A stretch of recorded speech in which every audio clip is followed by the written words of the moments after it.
สลักกินมาพอดีเห็นพวกนางห้อง สบายดีตอนนี้ก็ตอนที่3เนาะมื้อนี้มื้อที่3แล้วได้มื้อนี้ Why we were planning to come and line up. Hey, line up. เป็นไรสิง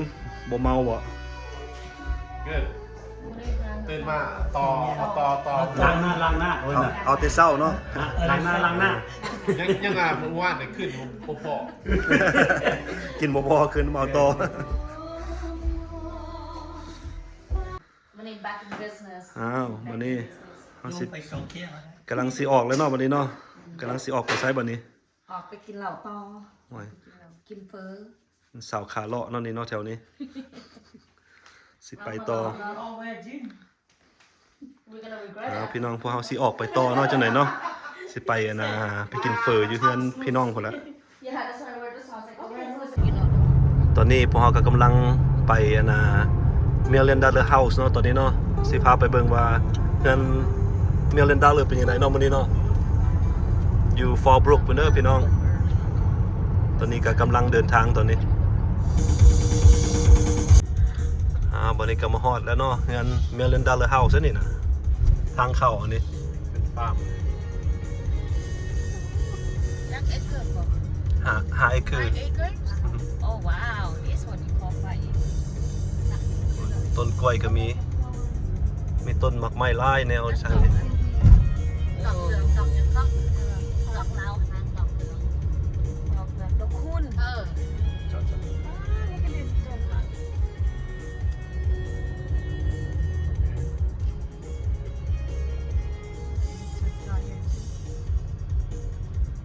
Look at the dragon. โอ้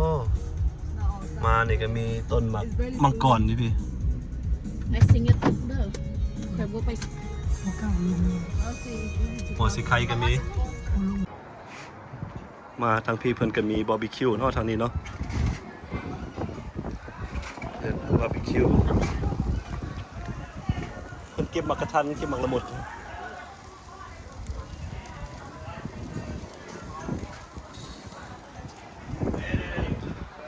สบายดีโอ้มีหมักละมุดน้ำเนาะหมักละมุด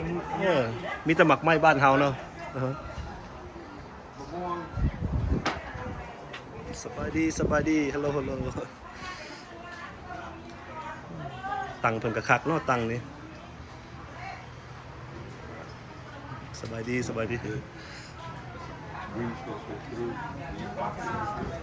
โอ้สบายดีสบายดีแล้ว Mời đi. Bắn tiền mẹ. ไอ้สิงกินยังนี่ ห้องแก้ม โอ้ของแก้ม แก้ม โอ้สบายดีขอบใจเด้อสบายดีโอ้โอเคไทยนะโดย อันนี้ ไท มั ย นเลขแก้วนินนี่นะ เนาะ ไปเทนเนสซีมาพิซูโลนี่แหละ the main concert on the MC โอ้นี่ yes ได้มาพบตัวจริงมื้อนี้ this year and next year แล้วก็มีนักร้องไทยมีนักร้องอย่าทุกอย่าง เห็นอยู่เบิ่งยูทูบไปเห็นหลายอยู่ บ่มี YouTube no not yet but I'm the what is it songwriter ให้บุญคำ City Day 2000 years ago 25 years ago I make him to be the famous one บุญคำ City Day I'm the writer song for him man เขาห้องเป็นก่อนเขาเป็นคิดเตอร์ no ซองไรเดอร์ เพลงยังก่อนเพลงยังก่อน ชุดบ้านนาเขาไปถึง12ช่องแล้วก็ลายพิ้นแล้วก็มีสวรรค์แก้วนินยูเซียโด โอ้ เซียโดเมืองงามนี่บอก yes and แต่หาเบิ่งฟัง มันก็อยู่ในหันแต่บางเทื่อมันสิบ่มีที่มรกตโนพี่โนที่มรกตโน โอเค แต่บาง thank you อีกะไอฮักกัน ที่มรกตมาเมื่อคืนนี่เด้ อัน คน นี้ ละยังบ่หมดสิ ยังเถื่ออยู่ในบ่ฮู้ Can you call him come back here please โอ้ยติ่งดี อันแนะนำตัวให้ FC จักบาทเนี่ย นั่นไผ อันสบายดีเด้ออันนี้มันมาเลขเก้านินเนาะ ก็ที่จริงแล้วกำเนิดเกิดสารมาจากเมืองโมฟิซิโกลาเทนซีแต่ปี1984มาอยู่หันแล้วก็มาแล้วหลังจากนั้นแล้วก็มันมาตั้งถิ่นฐานมาย้ายมานี่มาอยู่เมืองเทมาโกลาเนาะปี2014แล้วหลังจากนั้นอยู่แล้วอยู่ไปอยู่มาแล้วสิได้กลับเพราะว่าลูกเมียได้กลับขึ้นไปเมืองโมฟิซิโกลาเทนซีเมืองโมฟิซิโกลาเทนซีนั่นเป็นนัมเบอร์1ของปีแม่ลาวหลายปีมาแล้วเนาะกับผมเจ้าว่าจะปีแต่ว่าบอกว่าหลายปีมาแล้วเนาะเป็นนัมเบอร์1เพราะว่ารายได้ข้าเจ้าเกือบ$600,000 โอ้ แต่ละปี นั่น แต่ว่าข้าเจ้ามีความกุ้มลุมทุกอย่างมาข้าพเจ้าก็มันมาตกหันแล้วก็ทุกอย่างมากับโบมีปัญหาทุกอย่างฉะนั้นเราบอกว่าแนะนำมาเรื่องเห็นกวัดกวาเองต่างๆถ้าพอได้มีโอกาสไปซอยเถอะ ด้วย แต่ละจุดแต่ละรัฐแต่ละเมืองระยะซอยเถอะให้ยืนลงให้สาวลาวสาวพุทธเฮานี่ได้ไปกราบไหว้ ด้วย อย่าทิ่มอย่าปา แม่น ขอห้องเถอะสิพิษสิเทียงระยะแต่รักษาวัดไว้ แม่น อย่าเถอะอย่าปล่อยฉะนั้นล่ะจะว่าครูบาอาจารย์ต่างๆเพิ่นก็เทศสอนมามีแต่แล้วสิ่งดีๆมันขึ้นกับเฮาจะปฏิบัติจังไดและก็กรรมการเฮาสิบริหารจังได ด้วย ฉะนั้นล่ะขอกราบไหว้ว่าพี่น้องเขาทุกคนว่าอย่าลืมศาสนาพุทธเฮาจงรักษาศีลอันนี้มันจากแต่จริงของเลขเก้านี้ ด้วย ทุกอย่างและปีสิมาไปเจอกันกับเลขเก้านี้อยู่ที่วัดลาวพุทธารามเมืองมงสโรลาเทนซี โอเค เจอกันแน่นอนเวทีที่1เวทีที่2เวทีที่3แต่ว่าเลขเก้านี้อยู่เวทีวัฒนธรรมเวทีที่1 โอเค อยู่อันแรก ก็มีหลายเวทีเนาะ มี3เวทีฉะนั้นเราจะมาขอให้ทุกคนมาไปเจอกันอยู่หันเนาะ โอเค กับเห็นทุกคนขอบใจ อ๋อขอบใจหลายๆที่ไอ้เนาะเพราะก็สิได้ไปเที่ยวปีหน้าเทนเนสซีก็สิแพลนไปพุ่นซันปีหน้าส่วนหลายถึกวันที่เท่าไหร่ส่วนหลายนะ เดือน5วันที่22ผมยังไงนะ ท้ายเดือนเนาะ มีแก้นของแม่มาเลยดิ โอเคโอเค อยากแม่มาเลยดิ เด้อพ่อแม่พี่น้องผู้ใดสนใจอยากไปเทนเนสซีก็แปลว่า แม่น ไปเที่ยวได้ อันนี้แม่นล่ะเป็นว่าข้าพเจ้าเลขเก้านี้ยั่งยืนให้ เออ แต่ทุกอย่างติดต่อกับพี่น้องป้องปาย แต่คันท่าบุรีพี่น้องปายต้องล่วงหน้า 6 week for hotel maybe the get up the โอ้ price ต้องได้จองไว้ก่อนเนาะประมาณ6ทิศเพิ่นบอก at least 6 week โอเค ดังนั้นจะมาขอกราบเรียนเชิญทุกทางไป โอเคครับ เอา ขอบใจหลาย ห ข ลา อย บใจหลาย โอเค โอ้เด้อทางนี้โอ้มีใครเห็นบ่นี่มือต่ำมาฮงจากเท็กซัสเด้อนี่เด้อห้องเพลงกับ number 1เด้อนี่เด้อห้องเพลงนี่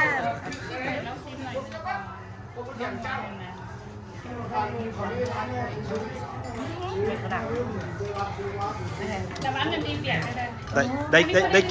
กินกับไปว่าแซบได้กินละแซบ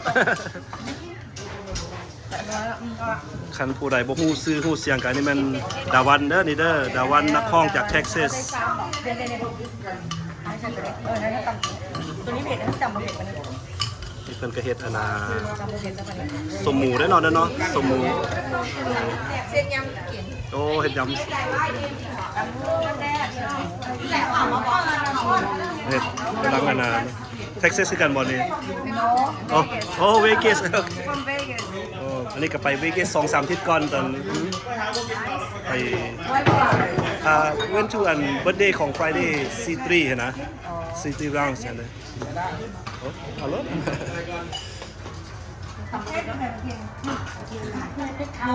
มันก็เฮ็ดมีเกะ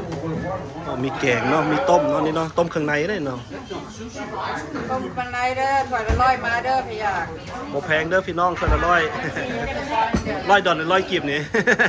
โอเค ร้อยเดินยันมีคนกินลำ พอฟังอยู่ได้เนาะว่าสิเนาะ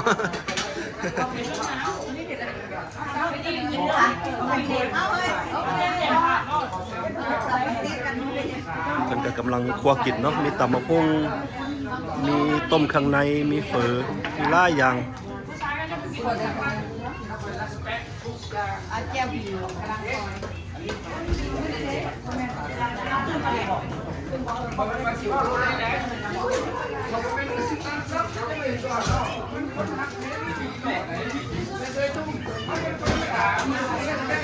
ตอนนี้เป็นการกำลังสดเฟิร์เนาะเป็นยังไงแซ่บบ่เฟิร์นี่ เรียบร้อย โอ้แซ่บหลาย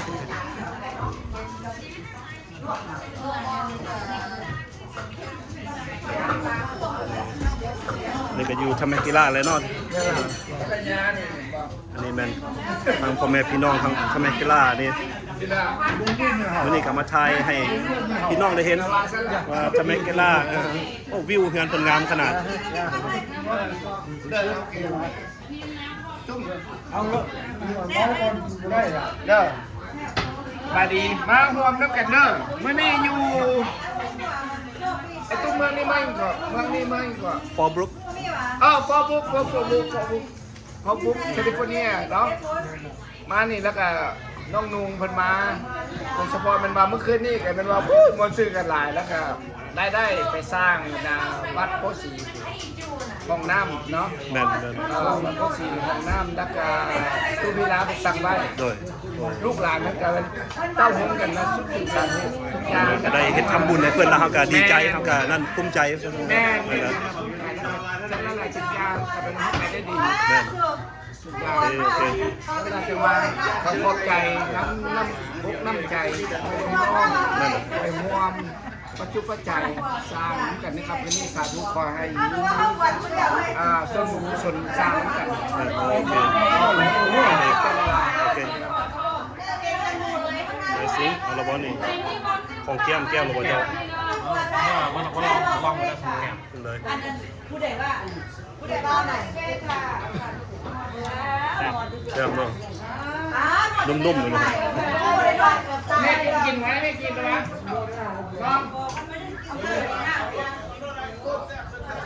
เพิ่นก็เดินทางมาแต่เท็กซัสพุ่นได้นี่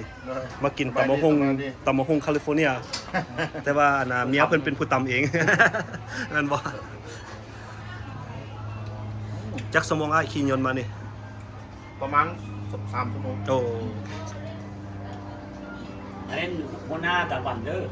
หน้าห้องตะวัน เป็นแมเนเจอร์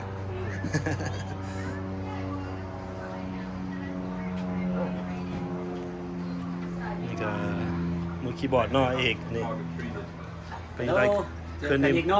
มวนบอกคืนนี้ โอ้มวน ขาดกระแล้วเมื่อคืนนี้โอ้จนเมาเมื่อคืน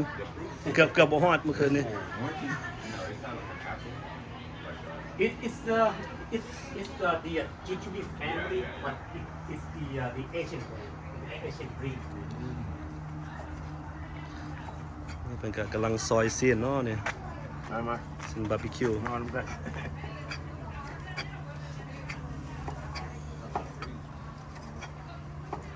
คนมีแต่ของกินแซ่บๆบนนี้ทั้งซอยทั้งต้มทั้งตำบักหุ่ง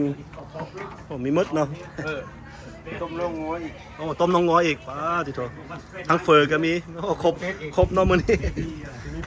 มาได้ระบอก เอาเข้าไปเลยช่วยยิ้มนิด โคตรไอ้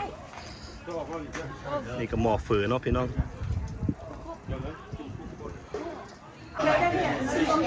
Yes, go straight. We have the whole โอ้ยดูอยู่มากเล็กไปนะนี่ work going on there. No,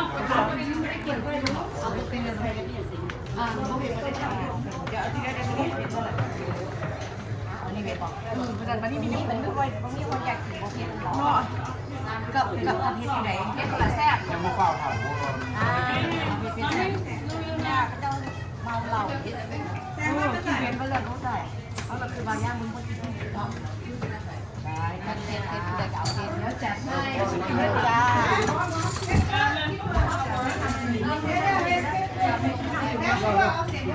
ตอนนี้พ่อแม่พี่น้องเพิ่นก็กำลังมาเนาะหมู่คู่เพิ่น นั่งนี่แหละ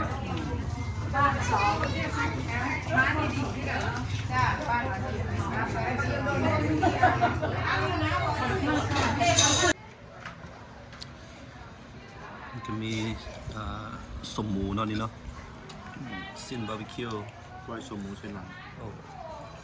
นี่หมดละถ้วยนี่พี่ แกะสวง เมา สิงเด้อแซ่บบ่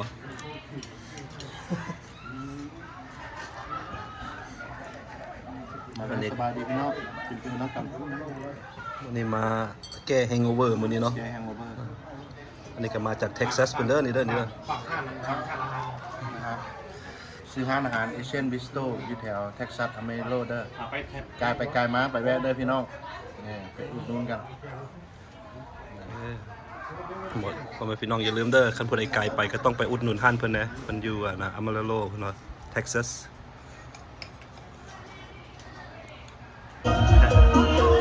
เด้อไอ้มาอีกแล้วมื้อนี้พบกันอีกแล้ว มามวน มามวนมื้อนี้เรามามวน มา YouTube มองเป็นอะไรแหละ แฟมิลี่กินมวน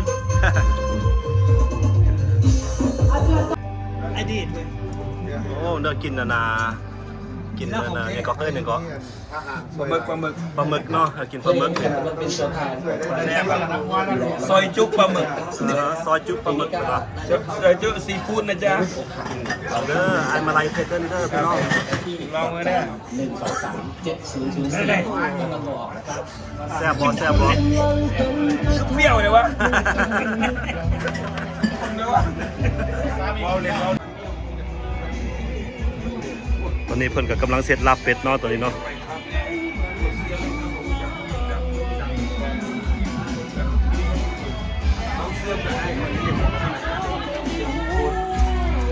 ได้ไปไทยอ่ะ โอ้เห็นดาราปีนต้นไม้มื้อนี้นั่นแหละ อันนั้นคอยดีจะคอยดีฟ้องเพราะว่าฟ้องขออนุญาตเจ้าของบ้าน โอเค เป็นรักพวกนี้ถูกจับเมียคอยต้องไปสืบสวนส่วนตัว โอ้ ต้องเอาเข้าห้อง VIP โอเค เมียคอยต้องสืบสวนห้องส่วนตัวหักบอกว่าจะหน่อยมีรายการห้องเพลงได้จะหน่อยเนาะมันบ่ไอเอ็กคีย์บอร์ดใช่ไอเอ็กคีย์บอร์ด เข้ากับเสียงเอ๊ะเขาแต่ก็ดังเบาก็เบา คีย์บอร์ดมาเหรอ เอาคีย์บอร์ดมาอยู่แต่มัน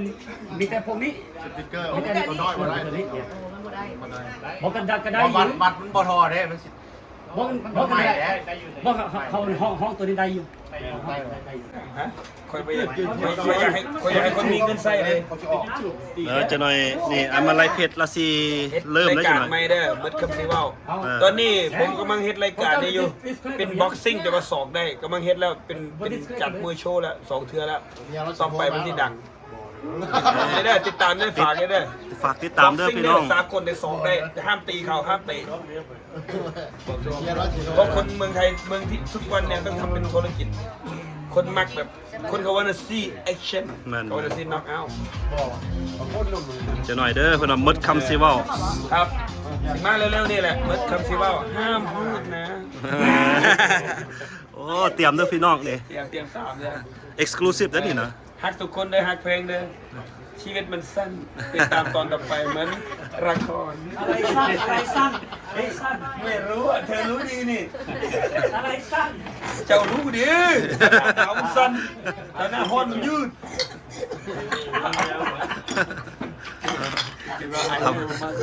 อันนี้มาลายเพชรเด้ออันนี้เป็นพี่น้องของบัวขาวเด้อ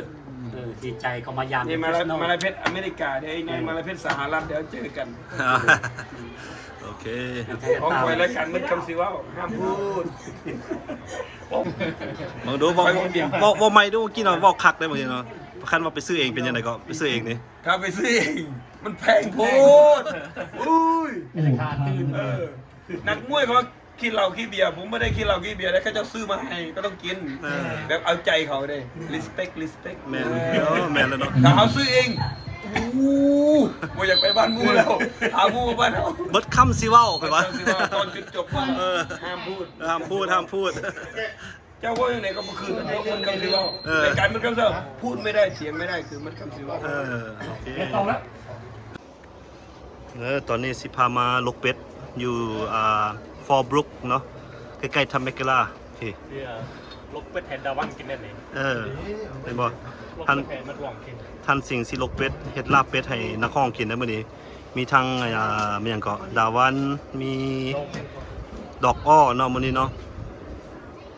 โอเคมือลกเด้อพี่น้อง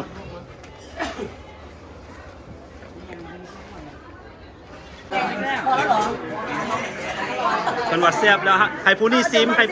ให้ผู้นี้ซิม เขาบอกว่าแซ่บก็คือแซ่บ มองเอาซิมกับเอาเสร็จปลาไว้ แต่ไปหน่อยนึงเพราะว่ามันออกหวานหน่อย เพราะว่าเขามีความหวานเยอะไง โอ้ แต่เขาชอบ ย หวานอยู่แล้ว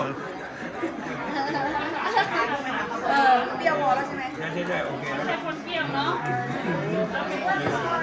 ของแท้ มื้อนี้แซ่บกับปลาแดกเด้อมื้อนี้เด้อปลาแดกนี่ วันนี้แซ่บปลาแดกหรือว่าแซ่บ วันนี้ตำให้นักมวยกินนะคะ โอ้โหของแท้แท้หวานเนาะดูดิถ้าไม่แน่โบเมิร์ด โบเบิร์ตค่ะก็แน่ ไอ้นี่คือแน่เด้เมิร์ด พี่ขวดเดียว ว่าให้ขวดเดียวก็มีขวดเดียวกันเนาะ พี่ขวดเดียวเลื่อนกับพี่ โอเคเลยครับใส่เส้นพอดีเลยอย่าดูดมือนะ แต่ละเส้นประมาณได้เส้นคุณ ฮะว่าแล้วตกใจเลยเส้นเนาะเส้นผมไม่ว่าไปจับไอ้ข้าวปุ้นมาแล้วเส้น วันนี้นักร้องตำมะละกอให้กับนักมวยชิมนะคะ วันนี้น่าจะกินแล้วมีความ อั สุ น ข นี้พี่ชื่ออะไรนะคะ ชื่อมาไรเพชร มาลายเพชรพี่เพชรนะคะเขาเรียกกันพี่เพชรนะคะเป็นมีค่ายมวยอยู่ที่เมือง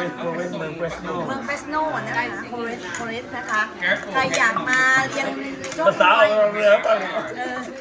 ใครอยากมาเรียนนะคะชกมวยมาค่ายนี้ได้นะคะพี่เขามีค่ายค่ะ ใครชอบออกกำลังกายเนาะอยากกูดเชฟอยากเฮลตี้ มาเอ็กซ์ไซส์นะคะนักมวยนี่เป็นกีฬาที่ระดับประจำชาติของเมืองไทยเลยนะคะพี่ก็มาเปิดค่ายอยู่เมืองอเมริกาบรรยาย อันนี้เอามือจีบนะมือจีบ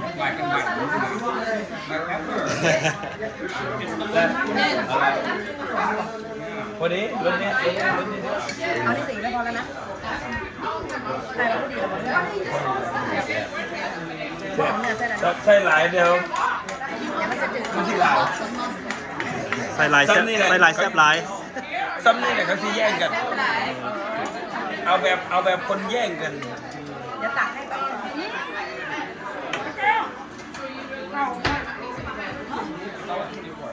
นอดด้วยคนดึงขอบไปนอดเลยอยู่ จูสนั้นเลยแบบย้อยยืดด้วยนะยืด อันนี้ไป อันนี้สตอใช่ไหมสตออันนี้สตอของอีสาน สตออีสาน สตอของอีสาน มาจากพิซซ่าแบบสดๆนะคะของพี่เอนะคะ ใครสนใจติดต่อไม่ได้นะจ๊ะเพราะว่ามาจากสด อร่อยนะ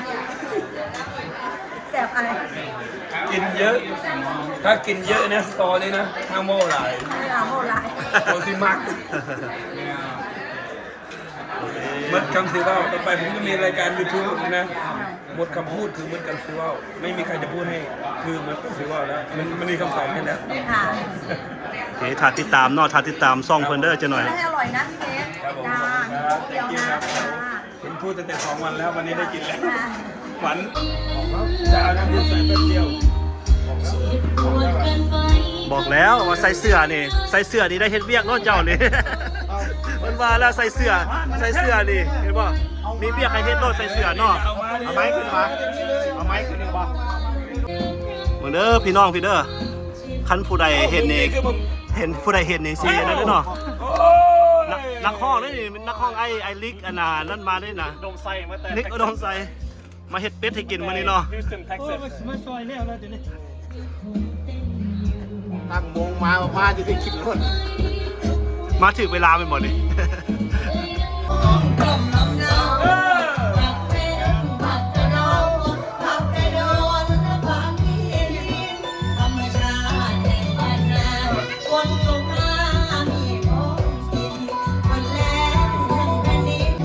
หวยไปเด้อพอครัวเดี๋ยวมาเด้อพอครัว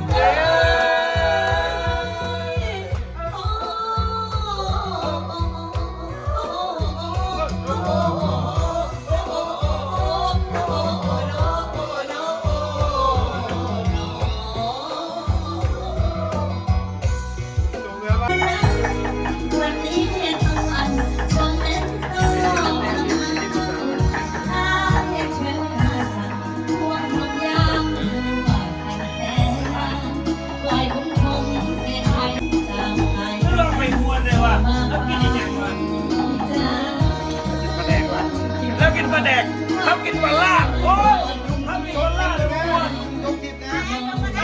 ไปเปลี่ยนได้เปลี่ยนได้เปลี่ยนเสื้อได้มาอะไรเป็นอ่ะเสื้อขาวในโลกนี้มีตัวเดียวเล่นตัวเดียวภายใน29 เองเนี่ย30 ปีมีตัวเดียว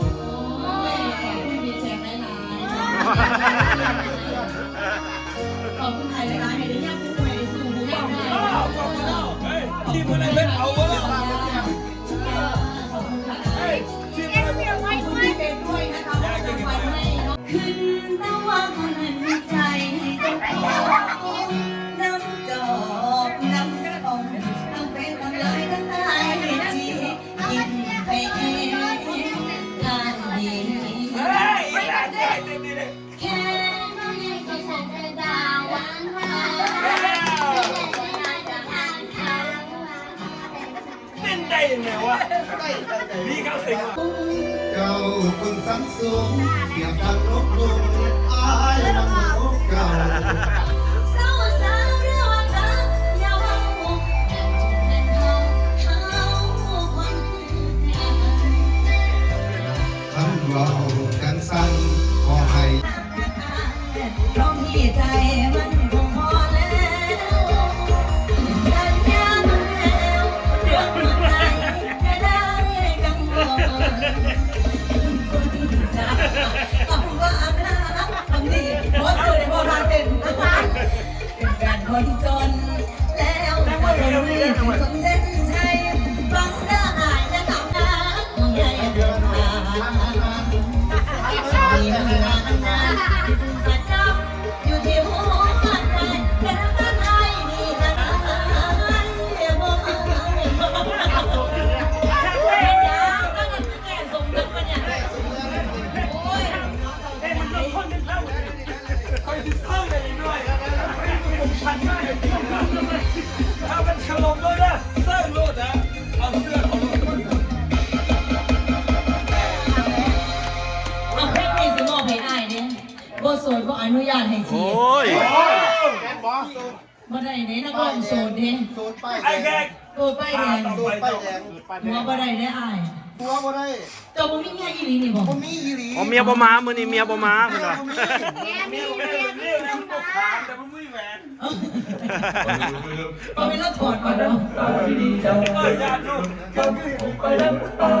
บ่เป็นหยังบ่โสดก็จีบได้อยู่อ้าย กันตามเจ้าที่บ้าน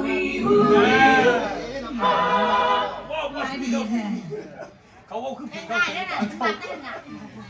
อ้ายแล้วมาเพลงนี่บ่เดี๋ยวมอบให้ สาระเจ้าสาระได้ขนาดลาบยังไม่เห็นเลย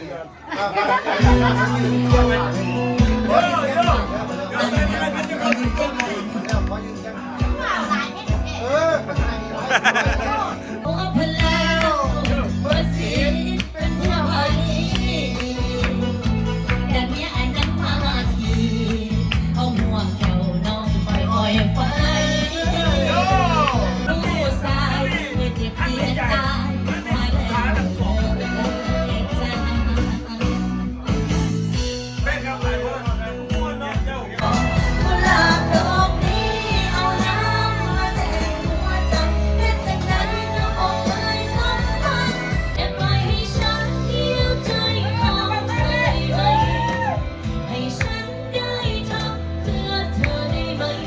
แค่อยากได้มองเห็นเธอเป็นสุขในใจไม่มีอะไรให้ความ อ้าว ดี พี่สาวมันยังเห็นได้ ฉันที่มีให้เธอยิ้มมายิ้มได้ฉันพอดีได้ห่วงให้เธอยังมีน้ำตาแค่เธอสักทีรู้ดีว่าเป็นแฟนเป็นกรรมผิดเสีย